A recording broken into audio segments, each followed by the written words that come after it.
सारे ने एक नवी वीडियो ते अज आप आए हुए हैं मिट्टी लदन वास्ते। ठीक है, तो तुहानू चेक करवाने मिट्टी लददी आंदे पे हैं। नाले 135 ट्रैक्टर आप लैके आए हैं।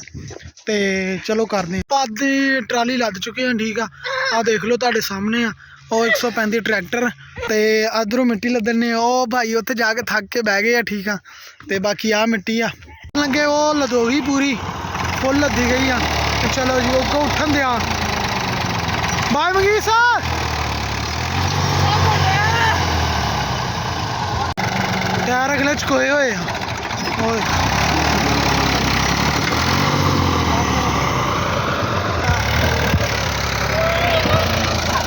निकलेगा निकलेगा निकलेगा। बाय मंगी सर रुक जा, और टायर अगे मिट्टी आ गई आ।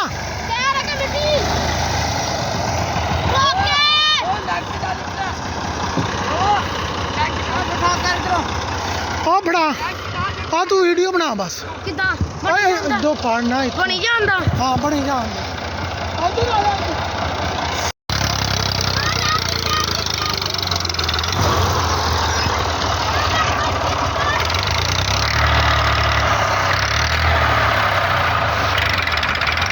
लो जी अस ट्रैक्टर कड्ढन आए हैं तो हूँ ट्रैक्टर सारा फस गया वा। हूँ अस तुम फुल डिटेल दिखाने कि ट्रैक्टर सारा ही फस गया, थले बह तक गया।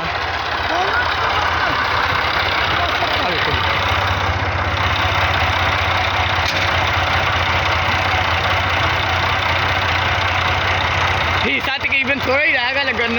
अगों तुम फ्रंट साइड दिखाने जी, देखो जी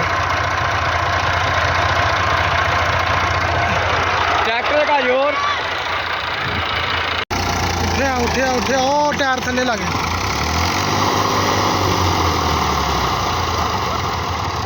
सारे जने दे थल्लों मिट्टी परे करन लगे हुए भी हुण मेरा इरादा बन दिया कि 480 ट्रैक्टर लै आवां जाके। देखो भाई भी लगे हुए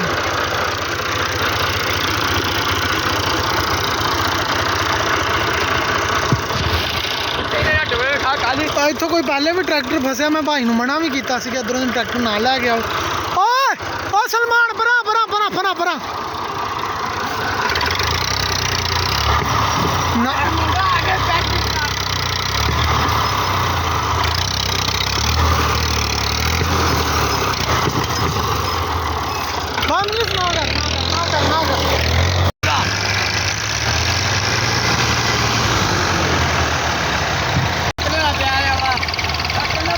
फिर दोबारा हम ट्रैक्टर कड्ढन ने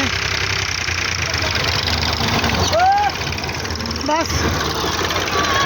आ देख लो जी फ्रेम साड़ा थले लग गया सी ट्रैक्टर का, आ वजह बनी। हुण इनू चक्कांगे ट्राली नू, फिर दोबारा चक्कांगे। ओ थले हुक पा हांडी की जगह ते निकल गया निकल गया निकल गया निकल गया। ओ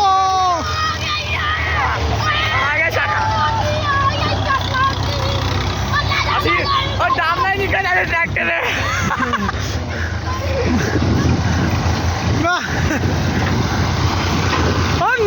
निकलना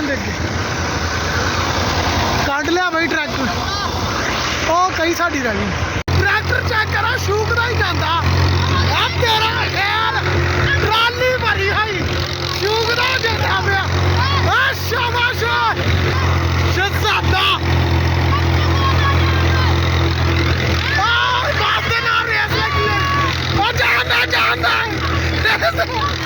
यार बहुत